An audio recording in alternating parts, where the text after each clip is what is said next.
In the past 2 months, we've already discussed the C+ Coke bezel insert. So today, let's take a detailed look at the Batman. This Batman review came about because a client recently ordered a custom build from us featuring a 6-piece set of genuine parts. What is this 6-piece set? Essentially, it means 6 components of the watch are genuine. These are the bezel insert, crystal, date wheel, hands, dial, and the crown. Of course, you can also opt for other genuine components like the movement, case, bracelet, or clasp. However, be aware that different component choices can lead to significant price variations.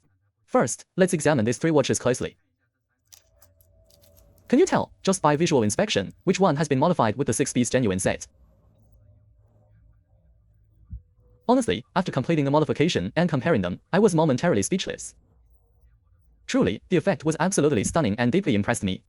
If you say the C factory version is well made, it certainly is. If you say the C+ factory version is well made, it is also excellent.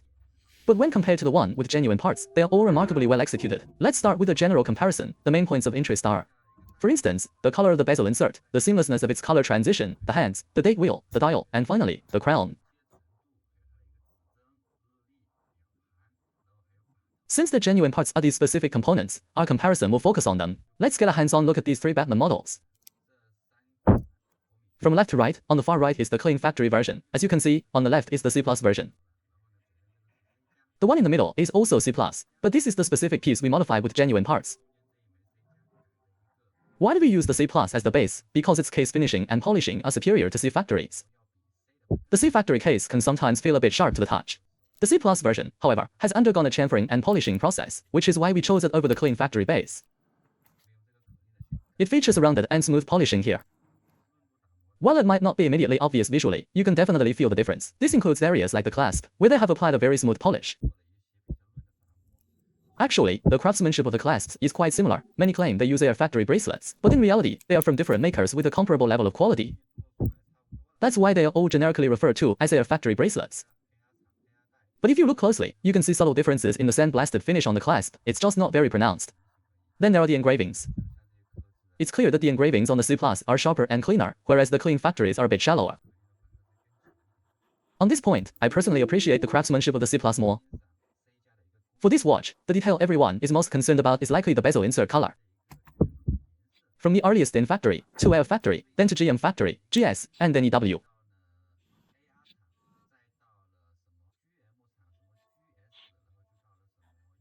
And later clean factory, and now C+ factory. For all these makers, the most difficult challenge to overcome has always been the firing process and color replication of the ceramic bezel insert. We've discussed this in our Coke bezel review. The firing process for this blue and black ceramic insert is exceptionally difficult. Previously, the method was to fire a black piece and the blue piece separately, then fuse them together. Then, this joint piece would be polished. However, this blue-black transition process was extremely challenging to master. Later, Clean Factory made a breakthrough, but their method was not a single-piece co-firing process. We can see this in a later video. This brings us to the most perfected version from C+, whose bezel is virtually indistinguishable from the genuine article. From what we can see with the naked eye, is there a color difference? You could say there isn't, but perhaps there's a minuscule color variation. However, it's truly difficult to spot even when placed right next to the genuine one. You'd have to look extremely closely to notice anything. Now let's compare them like this. Can you say it's an obvious difference? No? Let's view them separately. Could you tell this is a replica art in the real world? Absolutely not. Absolutely impossible, I tell you. Now let's look at the clean factory version. Comparing cleans to the genuine. Is it an obvious difference? Not really. However, the key difference lies in the transition point. Let's compare the C+ first. We'll turn it over and focus mainly on this transition area. Okay, let's bring in the micro lens. Let's look directly at this transition area. Observe the gradient transition between the blue and black sections. There are absolutely no traces of a seam, and the polishing is exceptionally smooth, even under this intense lighting. Now let's look at the genuine one. It's also perfectly smooth. Okay, now for the clean factory version.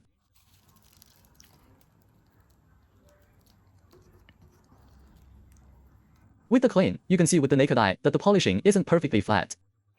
It gives the impression that it was polished in several passes, leaving marks. especially on the upper portion of the number 6. Let's zoom in a bit more. Let's check the other side. With a closer reference point, the comparison is easier.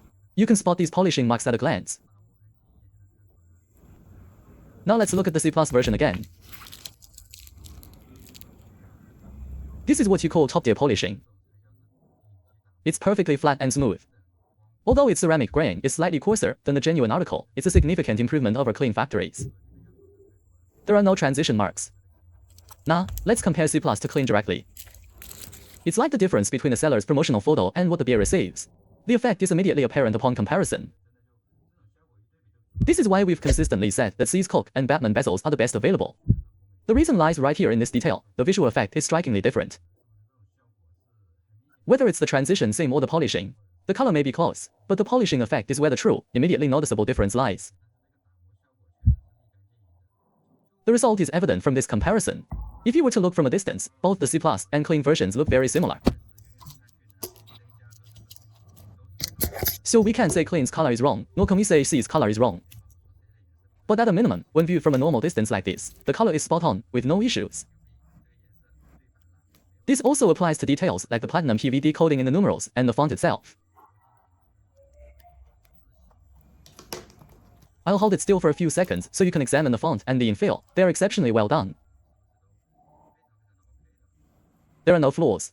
To think that a watch worth over 200,000 RMB can be compared to one costing 2 to 3,000 from a distance, they truly look the part. Moving inward slightly, let's examine the hands, the dial, and the date wheel. Let's talk about the hands first. I've mentioned from the beginning that the polishing on the C+ hands is exceptionally smooth and well finished.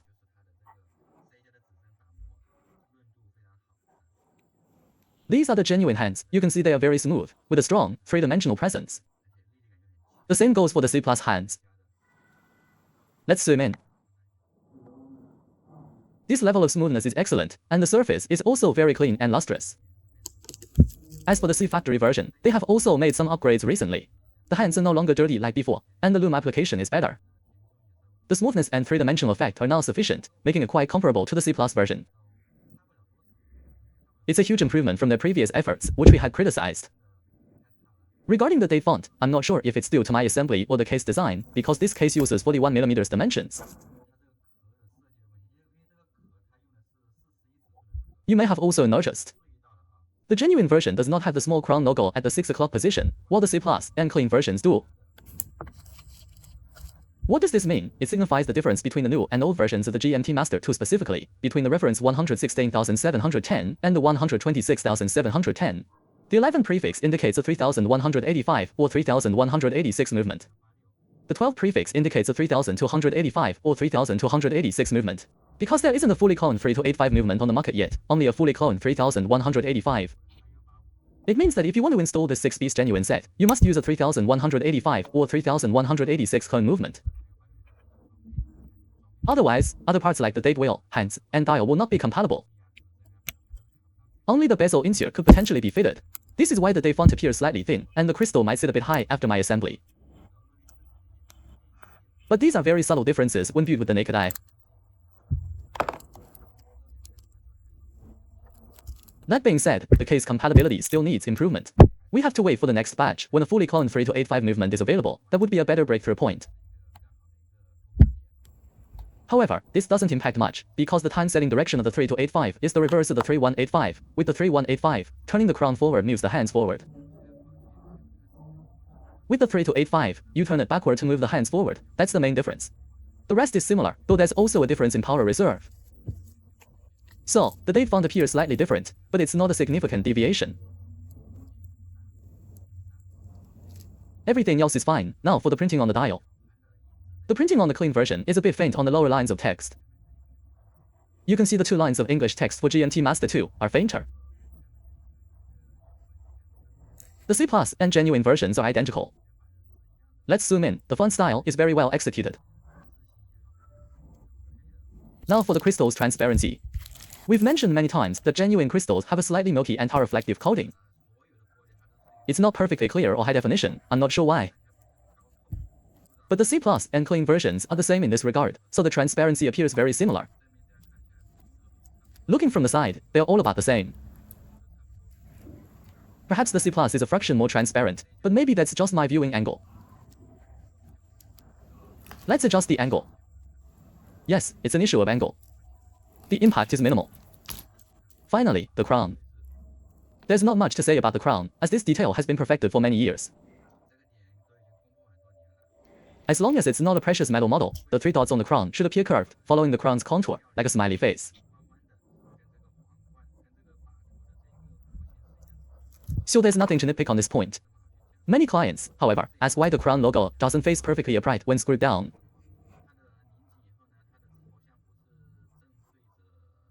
Some get very fixated on this. You say, after tightening, this one faces left, some face right. There are all sorts of orientations. Some clients get very particular and want one that is perfectly aligned to 12 o'clock. That's something to get really upset about.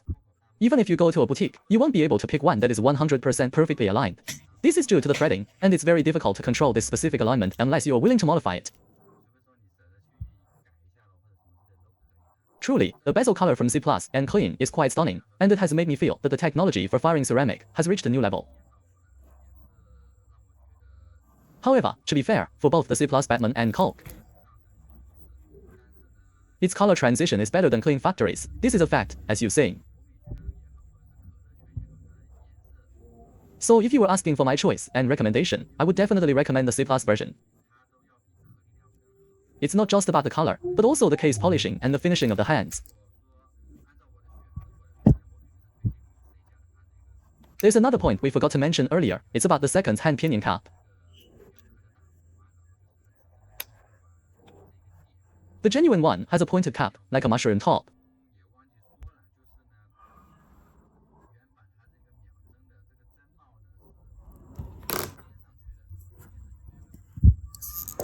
Everyone knows what a mushroom looks like, right? The top is somewhat pointed. Let's see.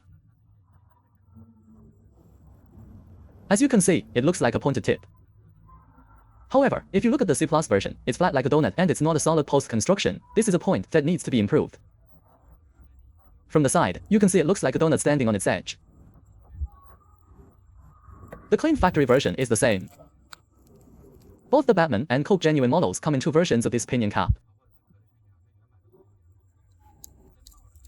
It just happens that the one I'm using for comparison is the pointed one, like a shiitake mushroom. So, this detail on the replica is not necessarily a flaw, as both versions exist on the genuine models. You can research this at a boutique or on watch forums. Both versions are correct.